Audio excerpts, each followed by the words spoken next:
Hey, everybody. Welcome to the Prep Life Podcast. This is your founder and CEO of Glam Girl Bikini, Amy Ehinger. And today I'm joined by my fabulous co host, Lee Marie Hostetter. Hey, Lee.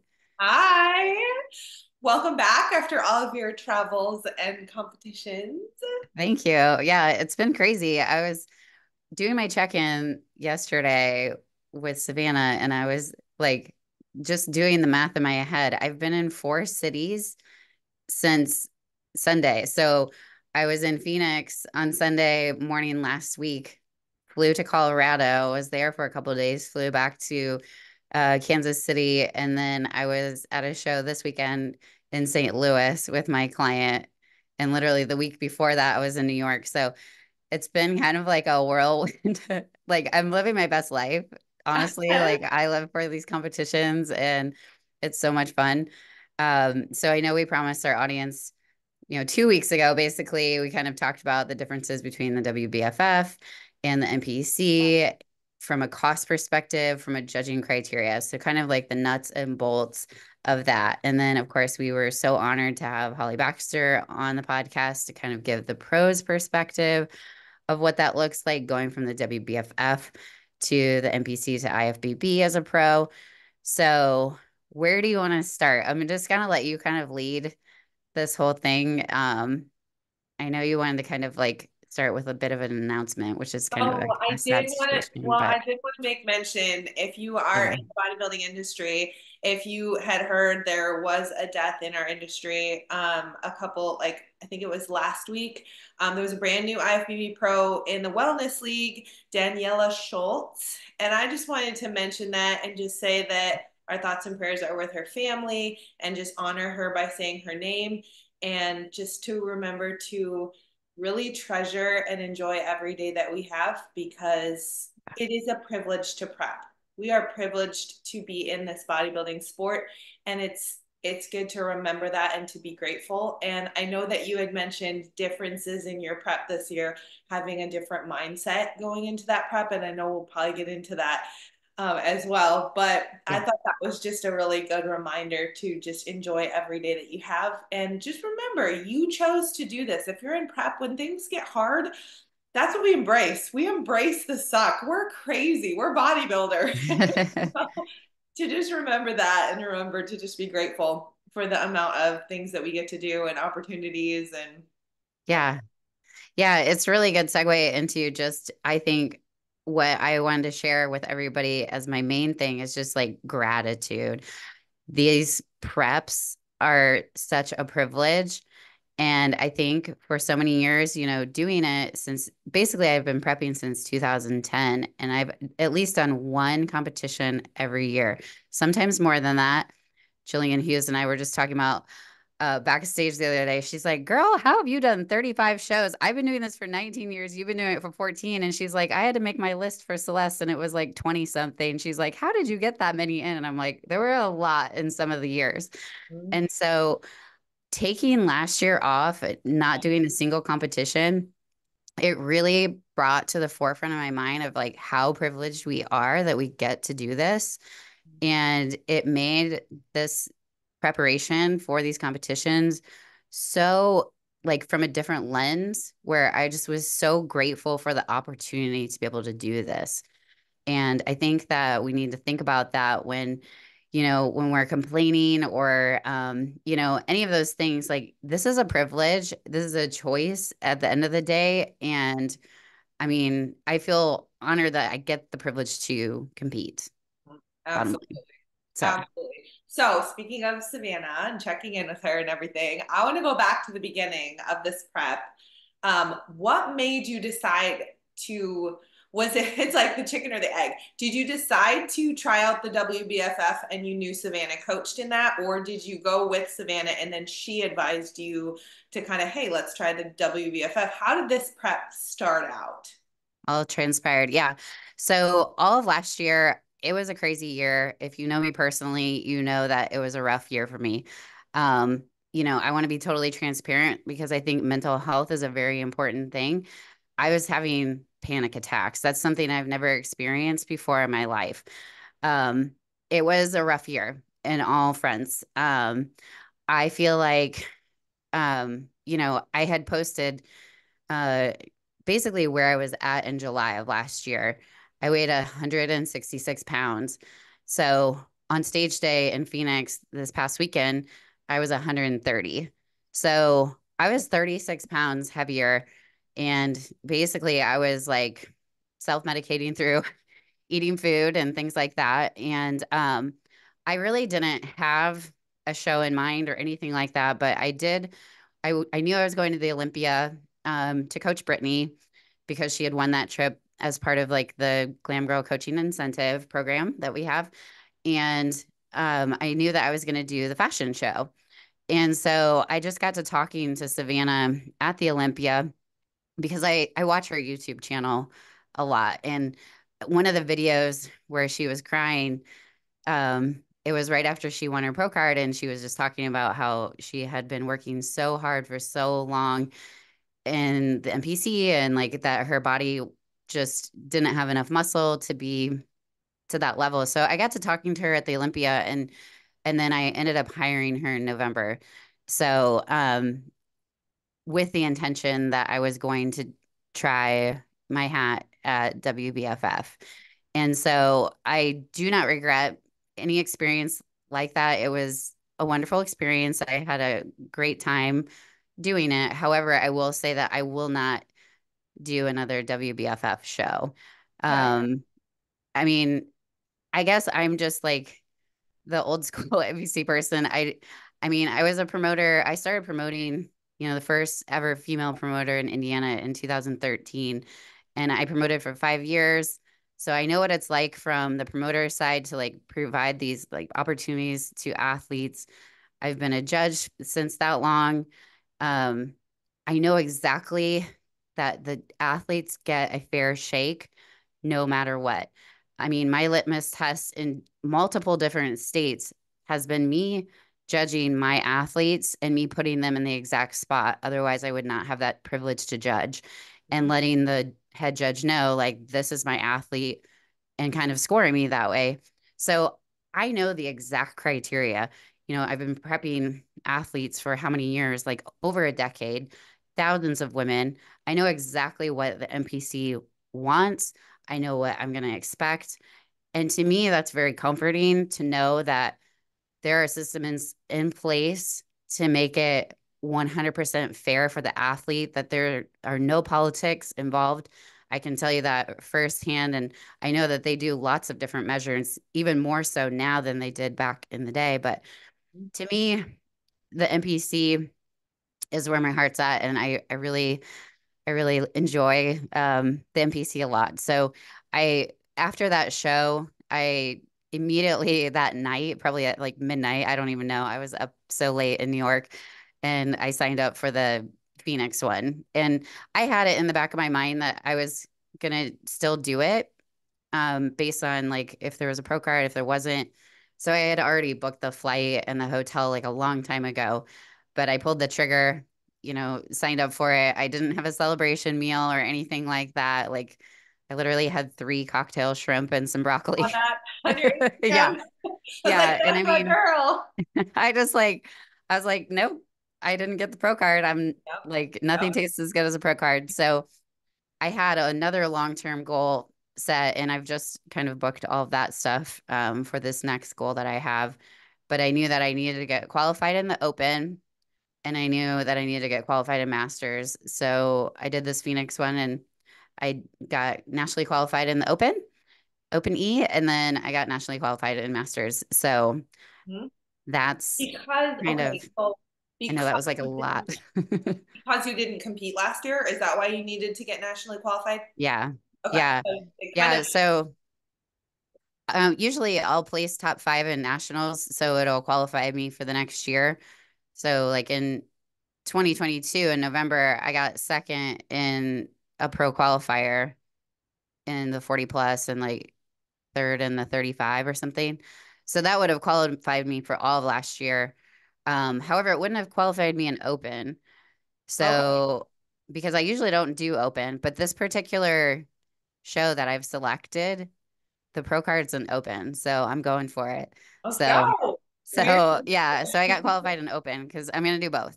So, Okay, so I want to ask you about preps and how you prep differently, but I just had this pop into my head with you saying all of that about the NPC, about how they are very fair and very clear about their requirements and everything. yeah. And then versus the WBFF. Um, this is Yeah. And I'm not trying to throw anybody under the no, no, bus at no. all. And this I doesn't just, have anything to yeah. do with that either. This is just like from a physique standpoint. This might be naive, so I want to see if you kind of agree with this or not. But like from an outsider's perspective, it seems like if someone can't make it to the IFBB, they go to the WBFF because the standards are less muscular and more feminine, more of a softer physique, and it's easier to reach the pro status naturally. Would that be a correct kind of assumption? Yeah, so here's where it gets confusing. Because I did get my feedback from both shows. So for the WBFF, I couldn't talk to anybody afterwards. Like they had to email me, and it was very formal, like letter where it's like strengths, weaknesses, and it bullets everything. But I was a little confused because, and I even emailed them back for clarification, and maybe they'll get back to me. I don't know, but I did two different categories. So fitness, the girl that won over me, she was really muscular and hard.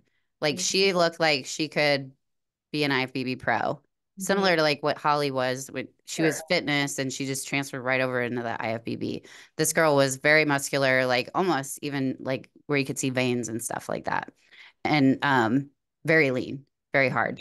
Mhm. And then in bikini, the winner actually, I was looking back at the pictures after we did the last podcast. I got the pictures like a couple of days later, and I was just looking at the winner, and she almost looked like a wellness girl. um, I want to say it's a bikini well. That's the only way to describe it. They Yeah. have insane quads in the WBFF, like huge quads. I have baby quads. Mhm. She looked like a bikini competitor from the back, but from the front, she looked like a wellness girl. And I was looking at all the photos. They really reward like really big quads, really full legs.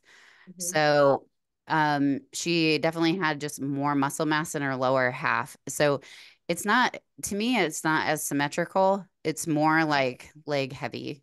And then they don't like really award in bikini like an upper body symmetry. So even though they have wellness, it was, to me, she would have looked like a wellness competitor that probably would have gotten awarded wellness pretty well in the NPC. So it's kind of an odd thing. That's another reason why it's just kind of like it's a little different, but yeah. That's So interesting. Okay, so yeah. how did your with I mean 35 shows, you've done quite a few preps. Yeah. How did this prep change prepping for a WBFF show? What were did your workouts change? Did your nutrition and cardio protocol change? Did you have new things that you had to do that you didn't have to do before? Posing, Yeah. all of that. Yeah. The posing definitely was different because I had to practice my eye walk with the gown on. I had to practice the T walk with the bikini. I had to practice quarter turns in Mhm. bikini and fitness in the comparison round. Um, and then I also had to practice the eye walk in my costume and like how to like properly like fan my little cape. Yeah. So the posing was like way more intense. Mhm. I will tell you, if you are a person like me where you get nervous in the NPC, your biggest weakness is posing, which hello, that's me. Do a WBFF show, then jump into an NPC show. You will have the best time of your life. I literally like I don't know what it was about that. I think it was the freedom and the flow and the time on stage and in the comfortable shoes, like the confidence you get. I went and did my NPC routine. It was the most comfortable and relaxed I've been because I'm like, gosh, this is simple. Like after all of that, I can Yep. do this, you know? Front pose, back And pose. and it was just like I feel like it was the best I'd ever posed on stage at the Phoenix one. And I will say that that definitely helped me get over my stage fright, be way more comfortable on stage, and just realize that you should just be having fun on stage when you're like when you're posing, the work's been done. I used to put so much pressure on myself and it was like, why was I doing that? So it definitely, every experience in life, like you can always learn something from it. And, even if it's not something I continue to do, I feel like I learned a lot from doing that experience. And then I can also help other people that are maybe interested in doing that. Um, like if you like the angel competition bikini fashion shows, you should try WBFF because if you're like a creative person, especially if you like the fashion and like trying to like stylize everything, if you're really into that, then that's probably more the avenue that you can go. But I will tell you that the physiques, it's not like, I mean, I got told that I need to grow my glutes. That was my biggest feedback on both shows. Okay. So, I mean, like the NPC said that literally, they said all the same things. They said, because I talked to a couple of the national panel judges because they had IFBB there. So they had to have like, I think it was either Tamer or Tarek. And then they also had Steve DeVore and they had Robin from, her last name. She wants to be on our show though. She's an IFBB pro and she's the promoter in Salt Lake. Um, but I talked to a couple different guys, and they said like your structure is there, your conditioning's there, your hair, your makeup, your tan, and your presentation were all good. They just said I just need to get bigger glutes, and that's exactly what the WBFF said too. Like they said, my stage presence, like hair, tan, makeup, and conditioning. And this is the first time I've ever heard that my conditioning was okay. Uh-huh. Like from both. I mean, from both, obviously. Like I've never heard from the WBFF, but usually my number one thing is my conditioning. So both leagues think I need a bigger booty. So I'm all about it. Let's grow these cakes. I kind of almost wonder too if conditioning is like the first thing people say. And once you reach the level of conditioning that they really find to be appropriate for your figure, then they can actually see the muscle parts that need to be brought up and stuff. You Yeah. know what I mean? But I mean, it shows you like in 5 days, my conditioning didn't change that much. And they said it was fine for NPC and they said it was fine for WBFF. So Okay. yeah. So I don't think it's a softer look. I think that's like a misconception. I would say it's definitely not. And just based on some of the other things that I've heard, like in that organization, they really want you to have a very small waist. Like they want you to be actually pretty lean. And especially in fitness, they want you to be like hard. Like Interesting. they have like the girls had six packs and like separation and glute ham Yeah. tie-ins and stuff like that. Yep. Wow. Yeah. That's cool. And like So quad splits were a big thing too. how, So okay, so speaking of quads and yeah. your Yeah. self-confessed baby quads, how did your training change for this one? Yeah. That was the biggest thing was quads. So I haven't done a leg extension in I can't tell you how many years. And I remember Marlene and I used to do it. She's my training partner. So she's been training with me for a long time. And I remember when we used to do leg extensions, we do like 25 pounds. Today I just did 95 pounds. Like, and that was like nothing. And Wow. yeah, and so my quads have gotten a lot stronger. They haven't necessarily, I don't think, gotten very big, Yeah. but yeah, Well, it you're still in a like deficit. yeah. Probably. So squatting and leg extensions were like the biggest ad, but I Mhm. told her she was like, you could get away with just not doing any upper body, and I was like, well, I don't know if I actually want to do this long term, so I don't want to lose my bikini shoulders and back and like all the hard work. And in fitness, I needed it anyways. So I kind of was hoping they would tell me like, hey, you're a fitness or you should go this direction, but they didn't really say like they didn't differentiate my feedback. Like they just gave me the same feedback in both, Oh, I guess in sure. both categories. I needed bigger glutes. I don't know. So Okay. that was my So biggest weakness. that's probably what you're thinking going into the off season. Glutes, glutes, glutes. Yeah. And I mean, I have another goal. So I'm just Huh? reversing right now. Yeah. So Yeah. yeah, So are you going to, now that you're kind of announced that you're not going to do WBFF, you're going to stick with the yeah, NPC, do you think yeah. you'll keep training quads? Yeah, I will. I think anymore, a lot of the I think it's one of the things that is kind of like nuancing into the bikini. If you look at all the top bikini people, they have full quads. Mhm. It's all about balance, right? It's about balance and symmetry. And mine are so baby that it's not like, some of my other competitors, I can't I can't have people touch them, like touch I a know. leg Mine are extension. huge. Because like they'll naturally, like you look at them and they grow. But like for me, it takes a lot of effort for mine to get big because I'm very posterior chain Yeah, dominant. I was So, gonna say I haven't heard that from you. I mean, I guess I haven't asked you every time what your feedback is, but like if I was to look at you, that the first thing that I notice is wow, she's got great glutes. oh, Like thanks. you just genetically have this great booty. And so it's interesting that that's your feedback is to grow those glutes. But when you It's my say favorite that, body part to train. So that's I'm awesome. here for it. So how Thank was you though. peak week any different for you? Like Um, golf Peak week, it WBF? wasn't really, I mean, I think, I think every athlete's peak week is going to be different depending on like where they're at, that's one thing. I think people think that like, okay, I've done one peak week with this coach, so it's going to be the same. So I can just do it on my own. No way. Like your peak week changes every single time. I haven't known any athlete to ever program the same peak week to Yeah. them. So, I mean, we kind of did like a mini mock peak week for the Arnold. My peak week was totally different for the WBFF one. And then the next following week, like the back to back peak weeks, mine was different again because Really? yeah, I mean, I don't know, like there's a certain point I think that your body just starts like dropping weight once you get to like a certain point, especially if you've done one show.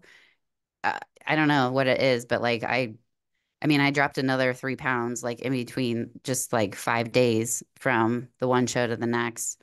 So yeah, sometimes your metabolism just like changes. Yeah, definitely. And starts getting fired up with all those carb loads Yeah, and everything. yeah, yeah, Yeah. yeah. So So okay, so talk about that. How has your reverse diet changed going out of, I mean, I guess you did WBFF and NPC. So how has your yeah, so changed? there wasn't really a reverse for since just they were back to back. So I basically just stayed in the deficit and we did like a little bit of a carb load like later in the week for the NPC one. But yeah, I mean, I'm already up like 400 calories from what I was dieting on. And I mean, I'm close to like my WBFF stage weight. So feeling pretty good and like cardio's come down. I know we had a listener that kind of asked about, Yeah, I was gonna ask. so we had some questions. It was like from Adrienne Farrow. She said, how can one get help with a negative mindset after a show, whether they had a bad placing and a great physique or dealing with feelings of just the low of coming off a show? And I think that that's a great question, Adrienne. So thank you. And by the way, Adrienne is amazing. She tied my suit backstage and then she heard my voice and she was like, "Oh my gosh." She's like, "I listen to the podcast every week." So thank you, Adrienne, for listening. Oh no. It was really cool to meet like a couple listeners backstage in Phoenix. I, so I really appreciate our listeners. We don't get much feedback.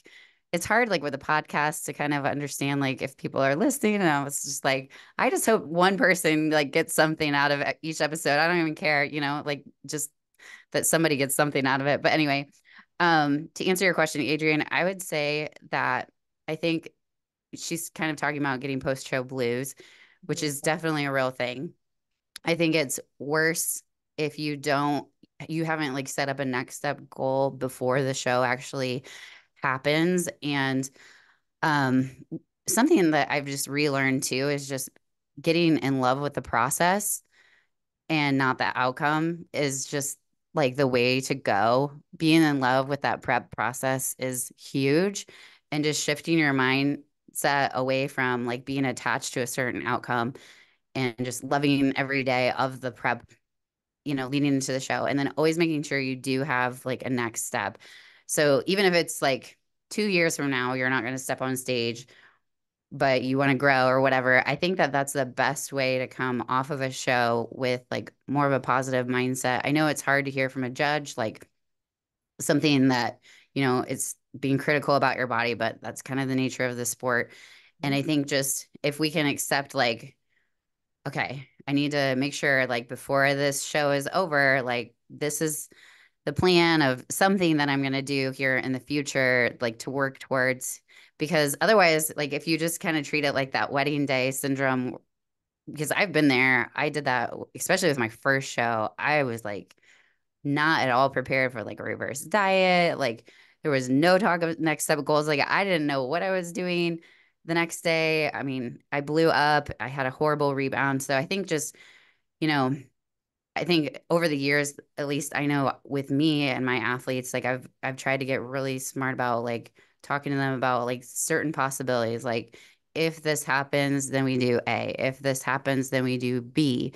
But either way, we have a plan in place and you know exactly like which day we're going on the reverse and like when we're doing our deload. And then once we hear from judges, or if I'm at your show and I see you, then I'm going to like cater your next training plan to like work towards that goal. And same with the reverse. So, any thoughts to add on that? I mean, I kind of went on a tangent, but Well, I think if you are listening to this and you're thinking ahead to a show and anticipating it, try your best to talk to the judges in person because when they give you that feedback, if it's just in an email, sometimes it can come off as being kind of harsh, but if you talk, every judge that I've talked to or watched talking to other competitors is so positive and encouraging, and all of the judges are for you. They're not against you, and they love that you're participating in the sport because it's not a very big sport still. It's right. not like football or soccer or something. Like it's a very small niche sport, and the more people that we get participating in it, the better it is for everyone. And so these judges are so encouraging of especially beginners like at a regional show, but national judges too. They're so encouraging of you, and they're giving you this feedback in such an encouraging way that for me, like getting that judge's feedback, even if ahead of time, if I've said, and I've told you this, Amy, before, I've been like, if I don't get like the pro card or whatever, I'm going to take a year off. Like, I just need a break. And I get so encouraged by the judges that I'm like, oh no, I got to just keep going because they're encouraging. So try Yeah. and talk to judges in person whenever you can. Yeah, absolutely. For sure. Yeah. So, I have another yes. question. Okay. Yeah. After Go kind of for it. wrapping up, we're hitting close to that half-hour mark, but you did mention something about taking a year off, working on mental health. I want to know what you've done as far as like anything different this year with mindset in prep and how that has affected the success of your prep this year. Yeah. So I've done a lot of new things. So one would be that I hired a therapist, specifically just to help me with mental health. And I think that that's very important to have a professional in your corner, a neutral party to just talk about things, for them to give you tools, coping strategies that aren't maybe like binging your face off like I was doing, Yeah. whatever it may be. But it's just good to have like somebody that, you know, has like a different lens that isn't like, a loved one or something. Not that that's a bad thing to, you can talk about your problems with those kind of people too, but just having that neutral professional where they can give you like a non-biased opinion and kind of steps. Um, Another one would just be journaling was a huge one that I started doing. I really had never done that before. And I think getting your thoughts on paper, getting them out of your head, and then also just in general, like prioritizing yourself. And I think the biggest thing that I learned was, putting your oxygen mask on first before, you put loved ones. They tell you that in the in the airplane, like you have to put your mask on first.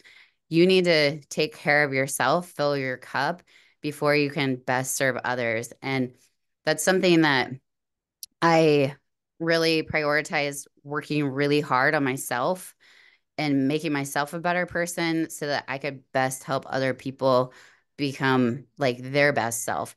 And then the final thing, and I don't mean to get like woo woo on you, but I will say that my a big game changer for me was my daughter inviting me to church, and just having like I felt like I had God in my corner, and him helping me through just this whole journey. Um, and kind of like my mantra, if you like read scripture, it's First Corinthians chapter 6, verse 19 through 20. And if you don't mind, I'll just kind of read it for our listeners. So, uh, do you not know that your bodies are temples of the Holy Spirit who is in you? You are not your own. You are bought at a price. Therefore, honor God with your bodies. And to me, that was like my mantra for my whole prep.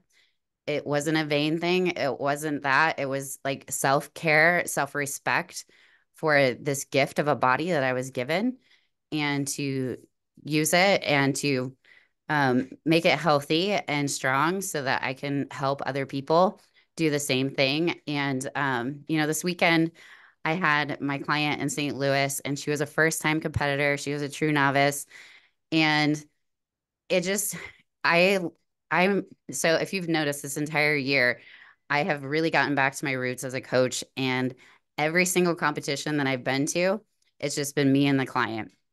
And I really believe strongly in the value of having like a concierge service and really having that one-on-one time. And I did this in the beginning of my business where I didn't like bring a big team, but it was like I was with that one person and I just like was there with her every step of the way. And she is such a wonderful athlete. She's going to be a senior next year at KU and she just did an amazing job. She got nationally qualified in her open class. She had like a really stacked lineup.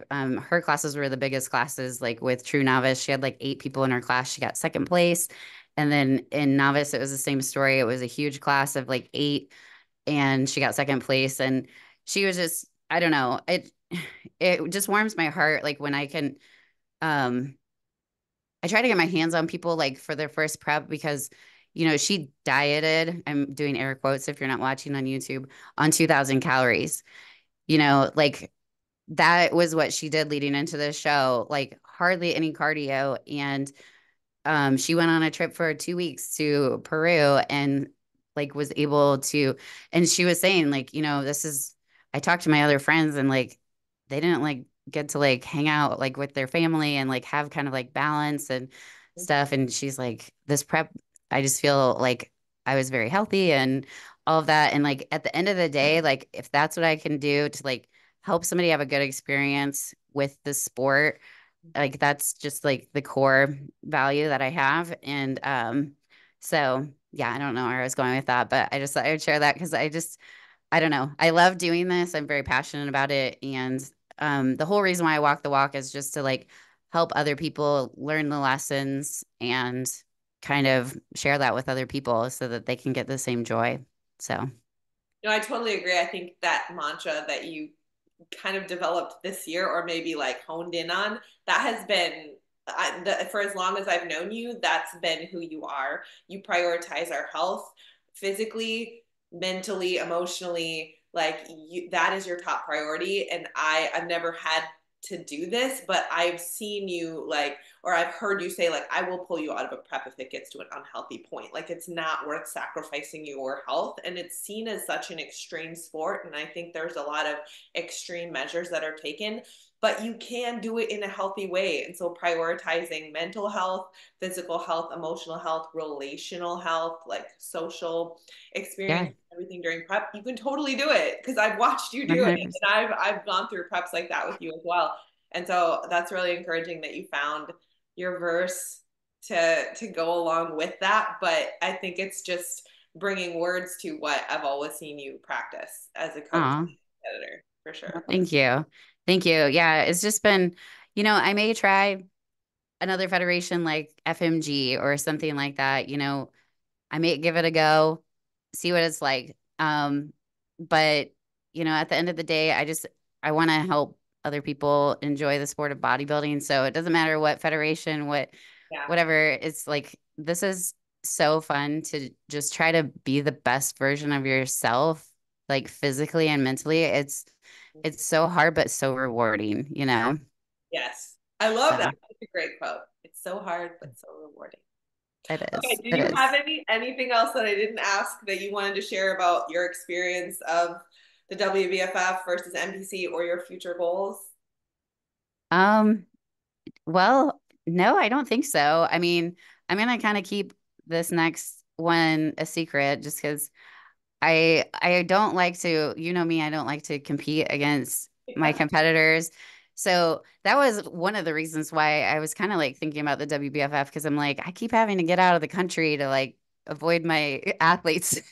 Mm, So not a bad spoiler problem to or have. like a teaser is that I might be getting out of the country for this one. So Fun. I those are love the next it. steps. I love So it. Well, I'm sure you'll do great and good luck with your off season growing those glutes because you're very thanks. great. Thanks. All right. Well, thank you so much for listening, guys. And you can find us on Instagram at Prep Life Podcast or at Glam Girl Bikini. And if you would like to apply for coaching with Lee Marie or myself, you can go to glamgirlbikini.com and hit the get started button. Thanks for listening, guys.